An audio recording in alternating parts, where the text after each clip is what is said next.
Gen Z, you're at risk, let me tell you. It's not just from The right influence is very important. Right influence. It's you. You are important. Are you interested in your own success, your own career, and what are you going to give for it? More important, what are you going to give up for it? This is your future, it's for you. The problem is with women going upwards, and unfortunately nothing has changed. I mean, our country had to pass a legislation to make sure that at least there is one woman on the board, and that woman is not just a token woman on the board, right? Which is why, they had to do what they have done. Do you think that's now changing? AI is everyone's favorite subject, and I actually do a training program called AI to EI. Okay. Artificial intelligence to emotional intelligence. Yes, AI helps where it's never going to take your job, but find the initiative, because AI can't take initiative. Right? AI can answer a question, AI can reply to a prompt. If I were to ask you, Rifa, to switch off your WhatsApp for an hour a day will give you 2 months extra in your year.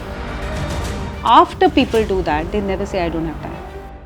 Can you tell us a little about Bosses of the Wild and your recent one, In the Name of First? In the Name of is a love story. Babri Masjid, December 6th happened. Okay. The Manchester arena terrorist attack, right? All the events I described, they're real, they're historical, they're contemporary. So that is In the Name of. Crash's Careers was actually in 2011. It's a bunch of notes from a parent to young people, and 45 young people have written in the book. And it's really fun because it was lovely the way they wrote. Your book, Bosses of the Wild, where you compare, certain animal traits to leaders. So if we take 9 months to be born, elephants take 22 months to be born. Oh, that's a lot longer. A bunch of 8 to 10 female elephants, which are the mother, the aunts, the grandmother, everyone looks after one baby. And I was likening this exactly to the Indian joint family system. So that's where the name came from. We do coaching, training, mentoring, all of that through Elephant Connect, because we want people to be the best at what they do. Which animal do you relate to the most? And which animal do you wish you were? I was born a dolphin, like most other children. Their natural anatomy is their face, they're smiling.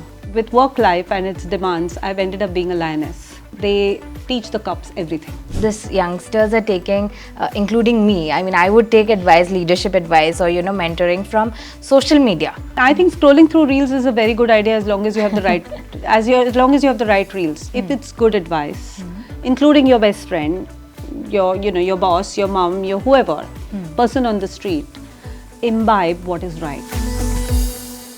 Hello and welcome to ABP Live. I'm Rifa, and today we have with us a very special guest. She's a dynamic leader herself, Manjiri Gokhale Joshi. She's the co-founder of Elephant Connect. Ma'am, I see that you're a leadership coach, you're an author, you're a social impact advocate whose work blends corporate experience, journalism, and deep commitment to inclusion. Were you drawn towards these topics while you were an investigative journalist? Was there something that you saw, something that happened in your life, an anecdote that you'd want to share? So when I was at DataQuest, we had done this survey, and this is a good 20 plus years ago, and unfortunately nothing has changed. That's the sad story. Nothing much has changed, and it's pretty much the same even in the UK, where I've worked the last 16 years. What happens is, if you see our MBA classes today, or if you see our engineering colleges today, there's more than 50% women sometimes. Right. It's excellent, and women are doing so well. Sure. And what happens 5 years down the line, right? If you look at mid-level managers, or look at what happens, suddenly did they become less intelligent, less capable? What happened to them? Then you look at 10 years down the line, and then you look at even fewer. You look at the number of women CEOs, you look at the number of leads, people leading from the top, and you look at the board of directors. I mean, our country had to pass a legislation to make sure that at least there is one woman on the board, and that one woman on the board is not a token woman on the board, and that woman is not just a token woman on the board, she's not a relative of the founder, right? Which is why, they had to do what they have done. Now, the problem here is not with the work world at all. It is not with the professional world at all. It is also not with the women themselves. The problem is with our social setup. Okay. Right? The social setup demands that you ask any young MBA student saying, oh, my parents are now looking out. After I finish my MBA, looking out is fine. In our country, people look out and they find partners, great idea. whether you're looking out or whether you meet each other, the natural assumption is that the woman will join her husband or partner wherever he is in the world, irrespective of whether she has opportunity there, whether she likes it there or not. Do you think that's now changing? I hope so. I Okay. hope for your sake that it will change. Okay. So that's the first one. The second one is the having of the child. Right now, here I'm talking about a certain career trajectory which goes the biological clock and all of that. That's Right. the second pressure. Number two, now you should have children, children, children. So there's a child. There might be a second child. By then, the woman is grappling with what is called networking opportunities in the evening, which a lot of times she doesn't want to make because she doesn't want to, further Right. sacrifice her family time. There is a long commute because a lot of places still don't believe in work from home or remote and all of that. And by then, and that's very, very sad, because by then her income is now being treated as a second income. Right. Because the first income somehow has got better, so it's not needed and it's not priority. Now, I'm giving you this, which is a traditional generic scenario. It's Right. not the case in every family and everywhere else, Right. but this has to change. And you've authored so many books: Bosses of the Wild, Crushes, Careers and Cell Phones, Lessons from Contemporary Inspirational Leaders, and your most recent one was In the Name of. Your book, Bosses of the Wild, that's very different from the other leadership books that we've read, where you compare, certain animal traits to leaders. How did you get the idea of, relating these traits to actual leadership styles? Yeah, so what happened was, when I moved to the UK in 2009, there were some people at my workplace in London who used to remind me of somebody way back in Delhi or Pune or Mumbai, and I was very curious, why is this happening? Because they don't look like each other, they don't sound like each other, but I can predict how they're behaving. And it got me thinking, and I did my undergraduate in psychology, and leadership is my passion and subject. And so I read up and I said, okay, this is about personality types. And there are a lot of personality, theories, personality typing theories, as you know, and there are tests and you can make out who you are. But some of them are very simplistic, and one of the very good ones, actually, Myers-Briggs, MBTI, is very accurate. It's 16 personality types, but it's very difficult to remember. So if I told you 5 years later, your personality type is ENFJ, ISTJ, it's very difficult to remember that, the coding. And so I hit upon this animal idea, and then made a list of everyone I knew, everyone I had worked with, put them in a spreadsheet, looked at the personality types, looked at the animals as well, approached animal behavior experts who are PhDs in their own right, each of them in one animal. So everything that is written in the book about animals is spot on. There is no myth. There is nothing which is unscientific, because they have validated it. I'm not an animal expert, but it was very important to get that. So you're the co-founder of Elephant Connect. Yes. And elephants are supposed to be true leaders, Yes. nature's true leaders. Can you tell us how you stumbled upon this name and why Elephant Connect? Right. What is the connect? Right. So what is the connect? Yes, good one. So yes, so in the book there are 10 animals, and so among the 10 animals, the elephant is the nurturer. I'll tell you why the nurturer. And the story behind that is, if I were to ask you a reverse question, Rifa, do you know how long an elephant's pregnancy takes? No. Could you guess? A couple of months longer than a human's, I'm assuming. Yes. So if we take 9 months to be born, elephants take 22 months to be born. Oh, that's a lot longer. That is a lot longer. So it's 22 months of pregnancy. Following that, for 14 years, you will find that female elephants, a bunch of 8 to 10 female elephants, which are the mother, the aunts, the grandmother, everyone looks after one baby. Oh. Right? So they send off the mother off to feed, saying, you get your nutrition, we'll train this child, we'll make sure the baby is protected, knows how to feed, knows many things. They keep making mistakes, they stumble, they're so cute. So we do all that. They do that for 14 years. After that, the elephant goes out, the male elephant especially goes out into the wild, and that elephant is able to recognize himself in mirrors, is able to, they're able to find water sources in a drought. They mourn their dead, they actually stand there, mourn their dead. They're as good as humans in all ways. Yeah. So the concept was that it's about nurturing. A Right? village is nurturing a child Yes, here. and I was likening this exactly to the Indian joint family system. Right? I don't, unfortunately, young people today have not had the pleasure of being in a joint family. I did.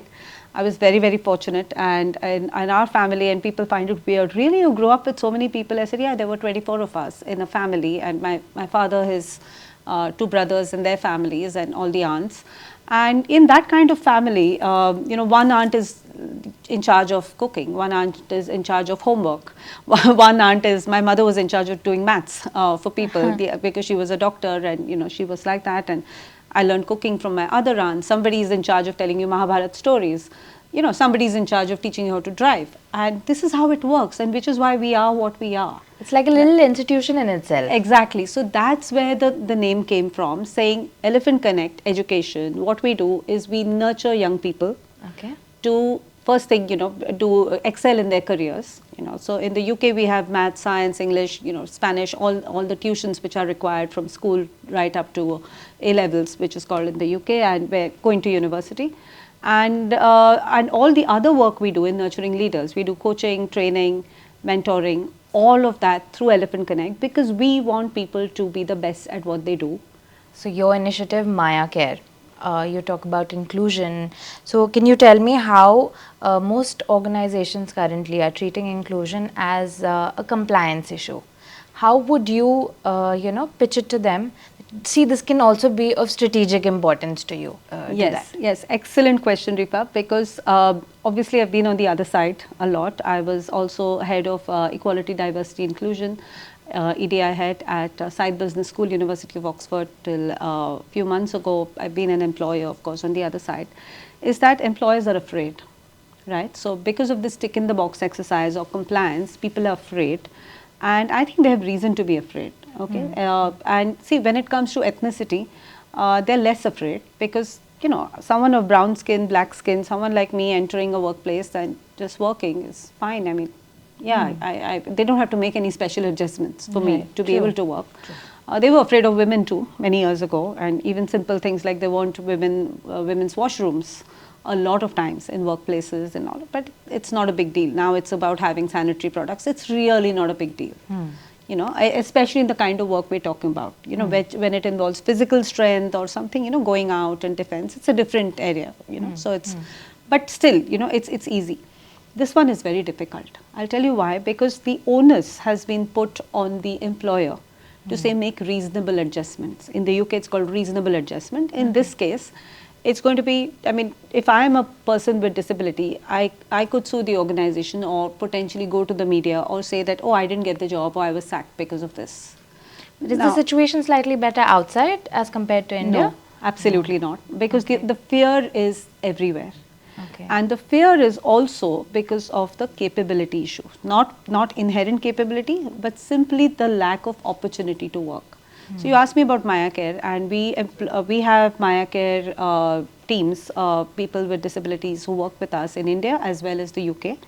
And the situation is completely different in both places. In the UK, it's largely the benefit system. People, have never worked, never been expected to work because of, various cultural and, whatever other reasons. That's a different story. But in India, it's such that everyone has expected the families to look after them. Sometimes people in their 30s and 40s and they haven't worked and they're educated. Like in our case, the people from my team coordinating with you, if I didn't tell you, you wouldn't know they're on wheelchairs. But if I were to tell you in the beginning that, there's somebody with this, you say, why is she telling me this? Am I expected to do something? My studio, I don't know if they can come in, I don't know if there's wheelchair access, all of that. There's this panic, so we need to stop that.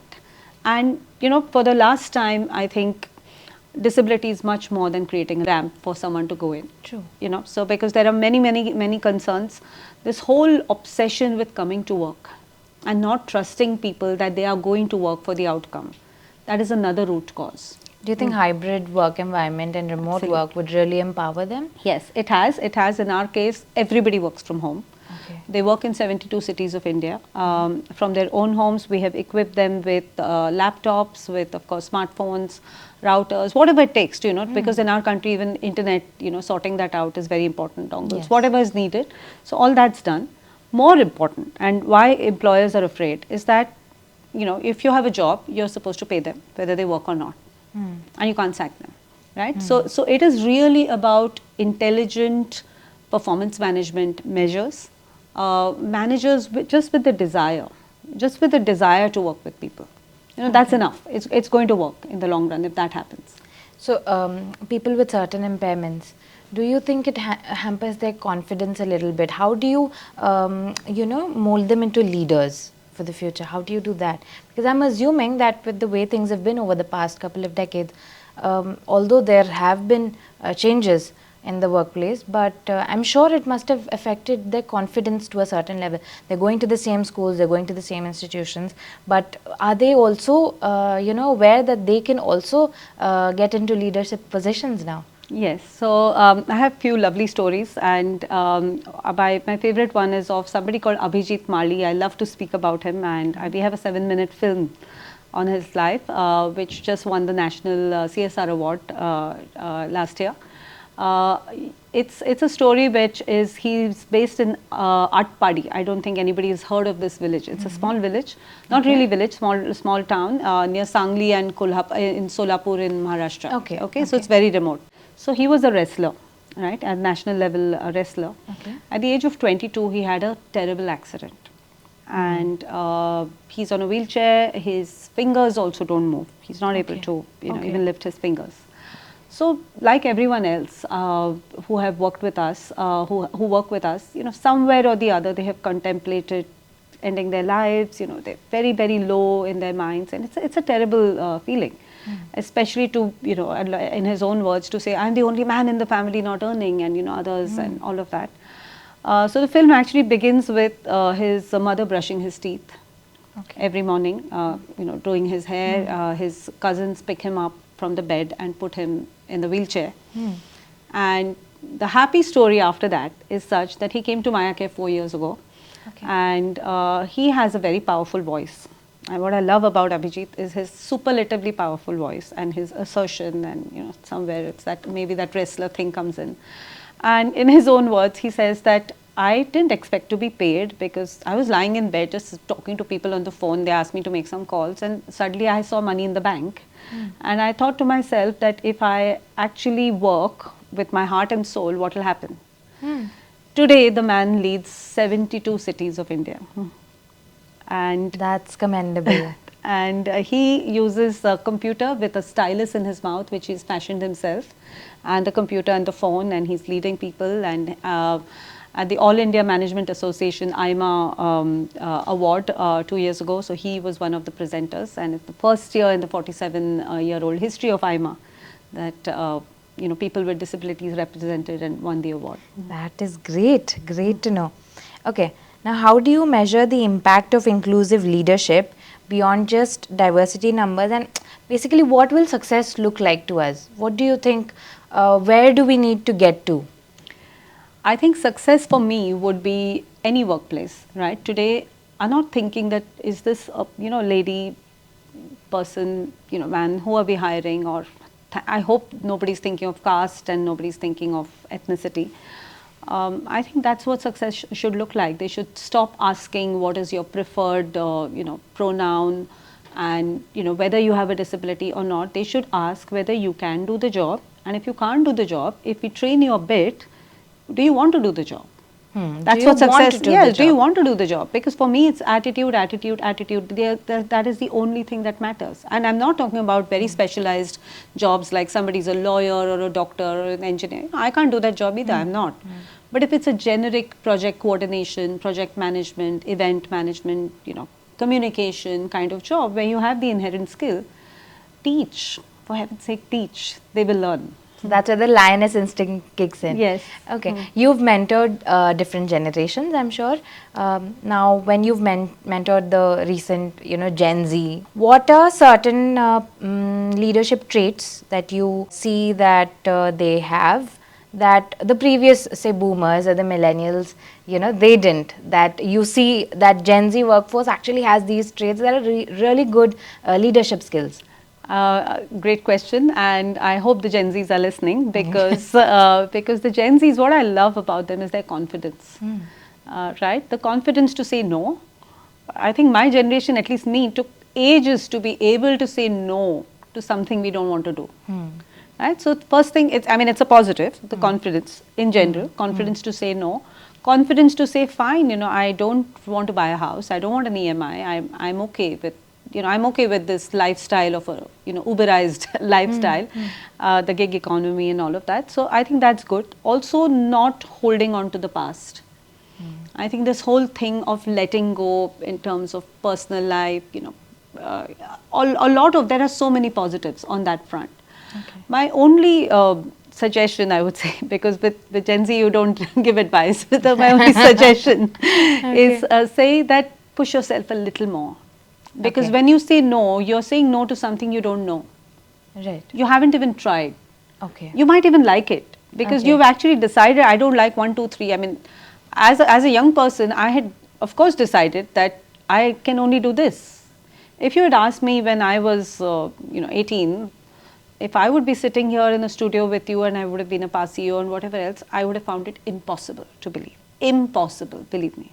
I never tried, I never thought it's possible. And that's So what's try. happening. Yes, just try. And let people into your lives. Don't close out people so much. So growing up, I watched my mom listen to these cassettes and read these books, Seven Habits, Stephen Covey, and Atomic Habits, and the Eighth Habit, and I don't know how many habits. So all of that. And now we see this youngsters are taking, including me. I mean, I would take advice, leadership advice, or mentoring from social media. Social media, there are a lot of personalities, they pop up on your feed and all of that. How do you think things have changed while you were, when you were younger? How easily is that information available? How many people are actually thinking about it? Do more people want to be leaders now? So I think people do want to lead, but they want an easy way. And saying, I don't want all this 14-hour work days and all that thing which you went through, so they don't want to lead. And I think scroll through my reels. Yeah, I know, and I think scrolling through reels is a very good idea as long as you have the right, as long as you have the right reels. I'm obsessed with Bollywood. My husband and me, my husband Abhay Joshi and me, we watch a lot of movies, Bollywood, Hollywood, everything. Okay. But I have a golden rule: I don't watch bad movies. Okay. In fact, my family tells me, don't watch this movie, you'll get stressed because it's so bad and you'll think it's a waste of your time. Okay. So I definitely watch reels, but I will scroll through very, very, very quickly if it's something which I don't want to, So don't you waste don't your want time. to like mess up your algorithm, and you want absolutely no brain rot. No, the algorithm is much more intelligent than I am, so so I don't think I can influence the algorithm much. But what I'm trying to say is that use every medium. Right? Okay. If it's your YouTube, if it's your Insta, it's wherever it's coming from. If it's good advice, including your best friend, your boss, your mom, your whoever, person on the street, imbibe what is right. So with AI reshaping the workforce and across industries, that is, how do you think that's going to help inclusion in future? One. And do you think a lot has changed? Has it also given a lot more opportunities to people who have certain impairments? AI must have definitely helped them that way. Yes, AI helps where the disadvantaged students I talk about, or I work with, or even the people with disabilities I work with, they have many more disadvantages. English is sometimes their third, fourth, second language, third, fourth often, and it's very tough. Try teaching a language to someone in adulthood. As a child is a different story. So they do use a lot of it. They use a lot of stuff I know and I can make out because they don't speak like that, and suddenly I get emails like that. So I know it's happening, but it's really a question of responsibility and how to use it. So it's good. That bit is going to be really good. If you ask me the second fear, right, the Gen Z fear, is AI going to take my job? It's not just the Gen Z fear. A lot of other people across generations have this fear now. AI going to take my job. So it's the same, right? So if you actually use AI to do things which you don't need to do yourself, Like a tool. like a tool, you simplify things. You put a method to the madness. You get AI to do a deep dive. Teach that AI how to do it for you. Then you do better stuff. You do stuff like leadership development. You do stuff which needs you, which needs your emotion and everything else. It's never going to take your job. But find the initiative, because AI can't take initiative. Right? AI can answer a question. AI can reply to a prompt. So your job is to create intelligent prompts. Once that's done, never. I mean, this AI is a new thing. When I say it's a new thing, it's a new risk. You know, in my last whatever 30-year-old career, I've been told Y2K is going to take your job, dot-coms are going to take your job, computers themselves are going to take your jobs, or the internet is going to take your jobs. On all the kinds of contrary, things. they did create a lot of jobs. And more than anything, is it empowered us. All the stories I told you about ancient journalism, I mean, I was the happiest when I first saw the internet. I just, you know, it became my best friend, really, because that is it, you know. How difficult it used to be to go to a library and research and all of that. So what I'm saying is use AI, leverage AI, Right. right? But don't make it an excuse. Do what you have to do. Create your own work in any job, initiative, entrepreneurship. Okay. So that was Manjiri Gokhale Joshi with us. And thank you for your thoughtful insights. I'm sure the younger generation and a lot of people will have a lot to take away from this conversation. Thank you again and all the very best. Thank you.